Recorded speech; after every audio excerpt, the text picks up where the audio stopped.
I couldn't raise my left shoulder. So I went to see Dr. D'Amelio about it. And he took some x-rays and he said that it was arthritis and that I needed to have a ball and socket replacement.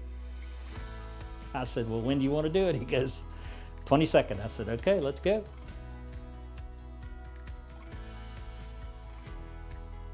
So I was here early. I was 5:45. I mean, I had a shoulder replacement. It wasn't just rotator cuff, but I was actually out of here by 10 o'clock. And that was after recovery and everything. That was just 4 hours for taking a major surgery.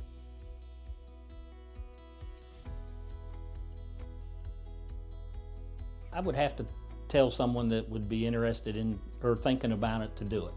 I really believed I would have been in more pain than I was. I had my procedure on Monday, and by Thursday I was done taking any pain medication. I didn't need it.